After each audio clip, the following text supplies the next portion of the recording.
Good morning, everyone. I hope I find you well wherever you are. Good morning, good morning. Today, schools have opened, and I guess some of the schools in different areas have already opened. So, today, I just thought of coming to you to discuss schools, school runs, work, family, shifts, and everything else. I took my boy to school this morning. He's gone to school, Joe, and it's been a pleasure and a joy just to drop him back to school. I saw so many parents kind of like I've been having a discussion with one of the ladies. It's just a relief to have the kids back to school again. I guess it takes a lot of preparation emotionally. We just have to do what we need to do. And as well, the kids, we have to emotionally prepare them to go back to school and be ready to learn, making sure that they've got their correct uniforms. They are also following the school, just to remind them of the school rules and to remind them of how important education is as well. So I guess it's our responsibility as parents to kind of like just remind our kids the purpose of going to school. Is also going there to socialize and to make friends as well. But today I've been reflecting as a parent and also listening to other stories that are happening out there. Schools and school runs, they come with challenges as well, especially for us parents, because we've got a lot of things to juggle around: work, making sure there's food in the house, work demands, family demands, extended families as well. Some of us immigrants, we've got back home families, they also look up to us as well to support them financially, even emotionally. We also need to look after ourselves as well. But I've been reading in the news some of the sad stories that are coming up because of recent events that have been happening. Families, lots of things are happening in families, which is very sad, especially from our own Black African and other ethnic minority groups. It's so touching what is happening out there.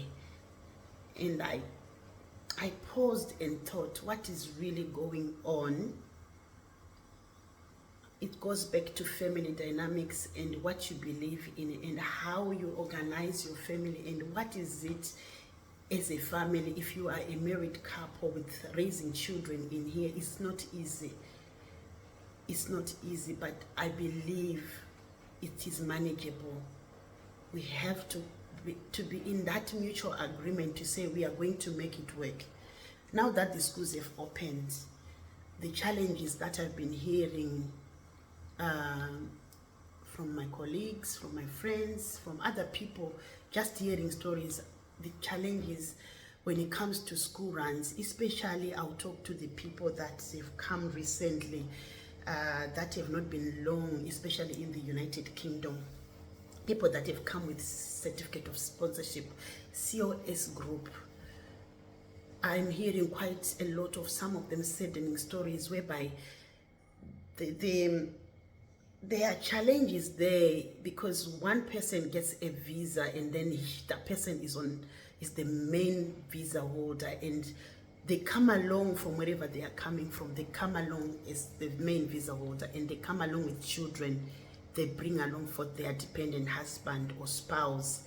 When they get here, that visa holder, the person who holds the COS, is the person that has got the whole family together when it comes to immigration rules, when it comes to work. They've got some certain terms of engagement that they need to fulfill. They've got certain number of hours that they need to work. Now that we've got school runs, we've brought along our children, our husband also needs to work because the country has got bills to be paid. The kids need food to eat. The kids need clothing. The school needs schools items, dinner monies. All these things are needed, and it means then that both parents, if you are married, you have to be working to help each other. And we have got our extended families back home also looking up to us with situations, financial needs. They are looking up to us, and the pressure is real. The pressure is real. But I've just been reflecting, and I've just been learning. I've also been thinking, how do we manage this? But recently I have learned that our children also are very important. They are the most important people in our life.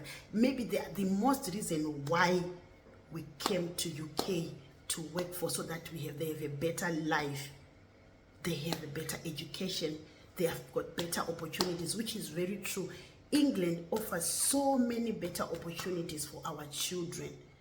The living style and the lifestyle is much better for some of us who are coming from backgrounds where we struggled to get school fees, we struggled to put food on the table. In the UK, it's all about, as long as you work, you'll be able, and you are assured to be able to get paid and put food on your table for your kids and for yourself, and you'll be able to choose a lifestyle that suits you. So the challenge now that I've been reflecting when it comes to schools that have opened recently today, the challenge is about us parents being able to balance our work schedules. Let's say I work nights.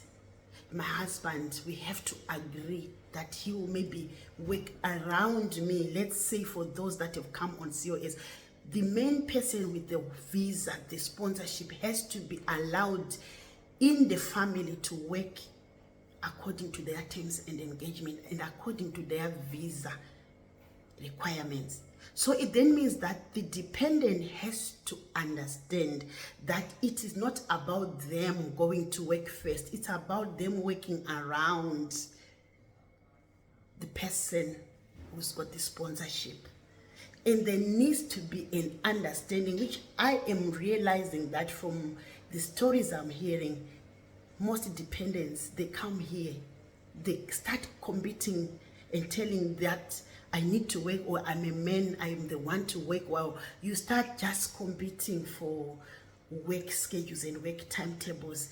But the most important thing that I would love to remind people that are on COS is you need to remember you are here because of some certain terms and agreements and expectations and eligibility criteria that you have to fulfill for you to maintain your immigration status. So if the visa holder is not supposed or is now failing to go to work to fulfill their hours that they've been contracted for, because the husband is maybe working or is not understanding that they can't just work anyhow, anyway. They have to work around the person with the visa. Their work schedule has to be determined by the visa holder. I'm sure there is a lot that I'm hearing out there. I'm asking for men, if you know that you came here as a dependent, you have to understand the meaning of a dependent visa. You are depending on your wife for you to be here. So what does that mean? It doesn't mean that the woman has got powers over you. No, you must have read your visa terms and engagement, how and why you are here as a dependent. You are depending, your status is depending on that person. So you need to allow your wife to work the contracted hours. You are then supposed to look for a job that will allow you to assist your wife with childcare, with school runs. It's not about competing, it's about mutual understanding that you are here because you are depending on someone's visa. I don't know whether that is making sense, because so many domestic violence and marriages are now suffering, especially for people with COSs, because there seem not to be an understanding from both parties that you cannot just work anyhow. You have to be helping, be it in the house with house chores, school runs, school drop-offs. If you go to work, maybe you have to say someone does nights and the other one works long days, so that at home there's always someone taking care of the kids. Remember, you brought these kids and they are your responsibility. You need to ensure that your children cannot be left alone at home, especially if they are under the age of 12. And you cannot assign their siblings that are still young to go and do school runs for you. The schools will be recording. There are safeguarding matters that you as parents need to be aware of. Schools have opened, and parents out there, please, let's be responsible in the way we raise our children. We raise them today so that tomorrow they will remember today because of what we've done and what we've given. But then if then you are raising your children in a house that is now a battleground, you are fighting over who should work, who should not work. I'm picking this shift, you should be home. I'm not helping with housework, I'm the man. I think it doesn't work that way in this country, guys. You have to be playing equal roles, both men and women, when it comes to helping each other with child care, school runs. When it's time to pick up kids, one of you has to be there, unless maybe you have other alternatives, or childminder, you've arranged a childminder to help you pick kids from school. These are topics that are really needed to be spoken about, because I think this topic is affecting our community so much. That's where there is so much domestic violence. That's why we are seeing news, family issues. There's so many issues happening.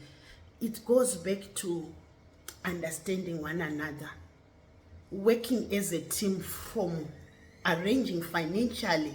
When you get paid, it's all about working as a team to get those bills paid. It goes back to agree who is working which days on what time, so that we leave room for one of the parents to be present to do school runs or to be with the children at home. This competition, guys, needs to stop, especially those that are on doing domiciliary care, those that are on COS, husband and wife fighting for work. Or the other thing is, the husband is not even understanding that maybe they need 2 hours to travel to this job that they have found. If you're going to travel for 2 hours, it's fair and fine, as long as it's not affecting your family and child care. There should be ways and means that you need to agree, especially, this time of the year where schools have opened. You need to think about how best you can come to an agreement, especially with school runs and work. I'm sure the UK law is very good, guys, to be honest. It's really good. I'm sure it allows and it gives room for parents with children to work flexibly. There are 0-hour contracts that dependents can pick out there, so that they can work 0-hour contracts. Then it gives room for them to work flexibly and work around maybe children and be able to help. When one partner is at work, let's say your wife is going to work, there is no harm in helping with house chores, cooking, washing dishes, ironing, because she's also going out there to work and bring in income, so she's also contributing. As you go out there as well as a husband, you are going to work, and as you go to work, there is no harm in bringing that income, and then you share and you divide your bills, or you even contribute. As we raise children here, guys, it's just been one issue that I've been actually thinking to myself. Schools have opened and there is a lot of quarreling. There is a lot of issues going on when it comes to, I am the one going to work, I am the one who brought you here. Especially, guys, ladies as well, if we brought our husbands, my dear sister, I beg you, we brought these husbands for us not to honestly treat them like children. Let's respect one another. Yes, you are the one with the visa. Does it give you a right to really treat your husband like your only child? You brought him here not for you to abuse him, not for you to take advantage. Maybe he was the breadwinner back home before you, my sister, went in Zimbabwe. Maybe the tables have turned. Yes, they have turned. You are now a visa holder. He is now your dependent. Do not treat him like a child, my dear sister. he is the father of your children. You still need to respect your husbands. It is a two-way thing. What goes round comes round, comes back round. And do to others as you want them to do to you. If you treat your husband right, even though he is on your dependent visa, please be assured that the same measure you give to him is the same measure that is going to come back to you. Let's respect one another in these marriages. So many marriages are suffering. So many marriages are in trouble in this UK, in this diaspora lifestyle we have. And it seems as if there has been a recent increase since the COS thing has started. This domestic violence is on a rise. And my question, and I wonder, why?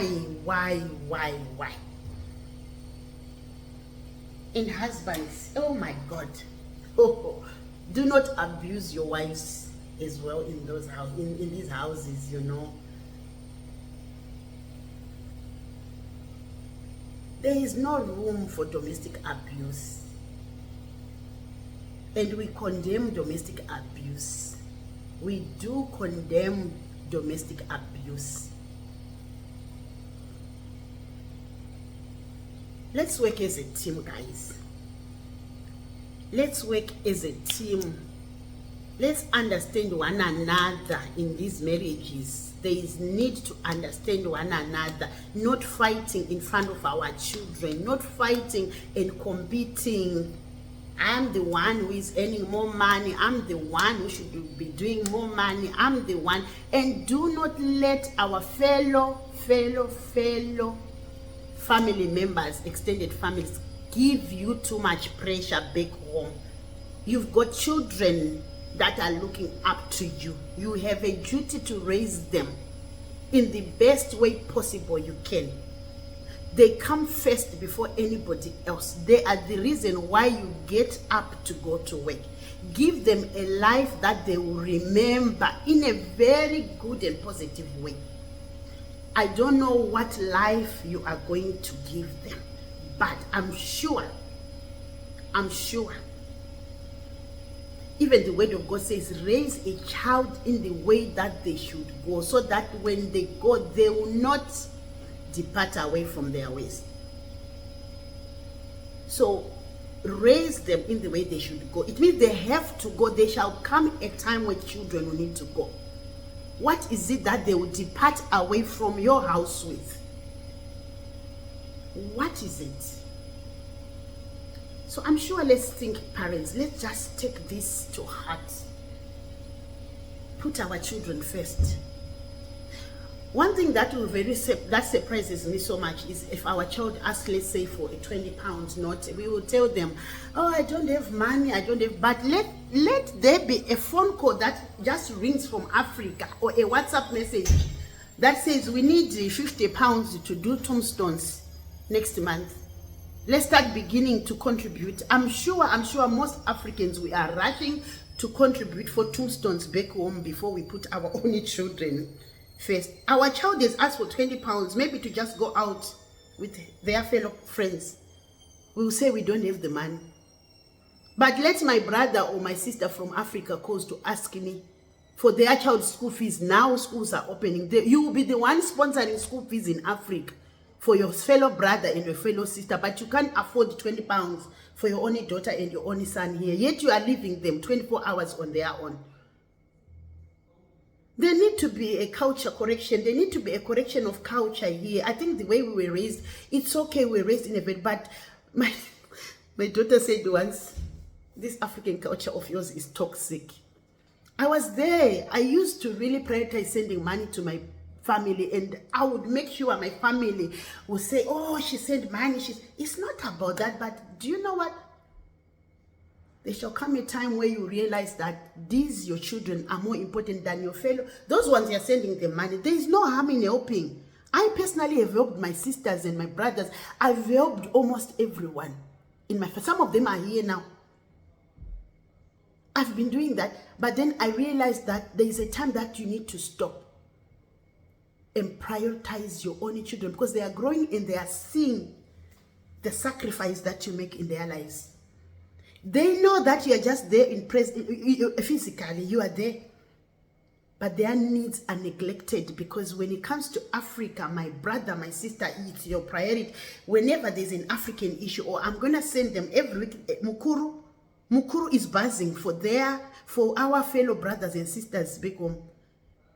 Every Friday, we are sending money to them, but our fellow kids here, we're doing less for them. Please, oh my God, let's prioritize our children. Let's prioritize them. And they are growing up, they see.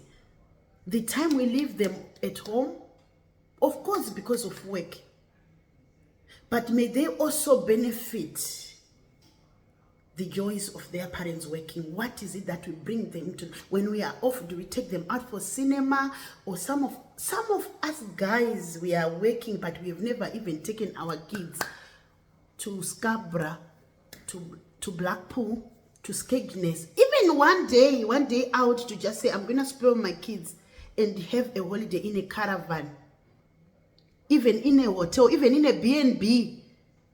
They don't know that, because you work, and when you get that money, you send it to Mukuru. This needs to be revised. This needs to really change this culture. Let's give our lives, our children, a life that they will remember. I just been thinking about it. That's why I thought of coming to you to vent out, because I hear so many sad stories happening. I read so many sad news happening. Marriages are suffering, families are suffering, kids are suffering, because our priorities, I think, could I say it wrong? Are they wrong priorities? I don't know. Let's prioritize our children. Let's also prioritize one another in our marriages. Value, respect, honor each other. Let there be communication in this marriage, whereby you communicate your rotas in advance, you communicate your plans, not just to sneak and do things behind one another. This is what causes strife. This is what brings up these little worms in marriages, whereby you start to suspect he's sending money to his family, he's sending money. Let's just be open. Let's not leave room for suspicion in these marriages. And when we go to work, we are working for us, our family first, and then the rest of the others come. Yes, your brother's kids needs you.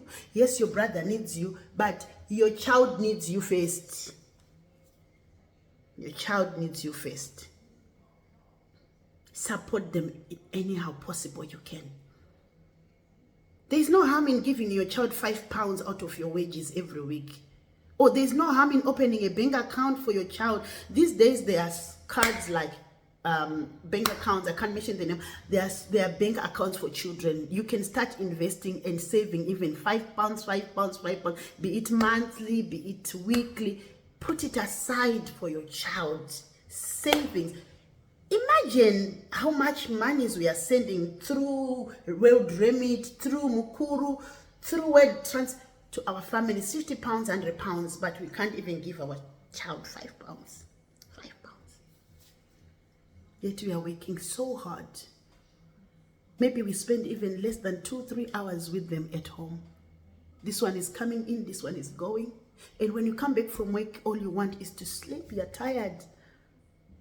They have got challenges there at schools now that they face their own challenges at school. Are you there to then ask them, how was your school day today? Has anything been going on well, or has anything bad happened? What is it? How was your school day like? Do we find this time, parents, to sit down with our kids? Because especially, I've got 2 girls, 2 teenagers, they are going to school. I know my girl, she's now going to year 11. There are moments that she was coming back from school with issues, problems, but I would want to be there, especially if my children are coming back from school. I want to be the first person that they'll tell, Mommy, my day has been like this. Mommy, I'm facing this challenge. Daddy, this is what has happened at school. You have a relationship with your children after school. May they be able to vent out to you, to speak to you about the challenges that they face at school. Are you there to listen? Or you are too tired to sit down and to get into their space and know what's happening? Children also face challenges in this country. The same challenges sometimes that we face at work are the same, even maybe more or worse than what our children face when they go to school. They maybe face bullying, discrimination. They may just face, or they might just have had a bad day. Can they come back home to vent to you, or you are just not there emotionally, you are there physically? Can you give them an ear, listen to them? Do you spend time to them and find out how they feel, what's going on? They have opened schools, yes, but create room. Let's create room, parents, to talk to our children after school. Let's find out how school was. Let's not just think about work, fight. In these marriages, they need us. They face challenges, real challenges. Some of them, they can have their confidence knocked down because of what's going on. But with our support, with our encouragement, maybe telling them, myself, I'm a Christian, I go back to them and tell them what the word of God says. I kind of like listen. I see if there any way we can approach the school. If I know that she just needs this self-confidence and reminding of herself or who she is, how can she tackle the problem next? I try to avail myself to my kids after school. I start by asking, what has happened? What good thing has happened today? What was bad about today? So I give two questions. What was good about today at school? What was bad about today? Then I get both sides of the story. And then I find then that space to discuss. Because some children are coming back home from school discouraged. They've got nobody to talk to because parents, we are so busy. Let's not be too busy for our children. Let's not be parents. Let's just create that room. Listen to them. Let's be in their world. Let's be in their world. It's very sad sometimes when you think about it. Let's support our children. Let's find also time to find out what activities they might want to be involved in. And let's support them. Let's take them. Let's just not think about it's work. Let's create that day, only one day in a week. Maybe if they want football, if they want to go athletics, or if they just want that extra curriculum activity at school or out of school. Let's just support them to go. Drive them there. Be present. I think it's important. Parents. So that's me. I've just been thinking, I've just been hearing stories, and some of them, they hit me hard. In some of them, there are experiences that I'm experiencing from my own life and my own families as well. But I just thought we are here to help each other. So let's create time. And I hope you have a good day. For now, it's a goodbye.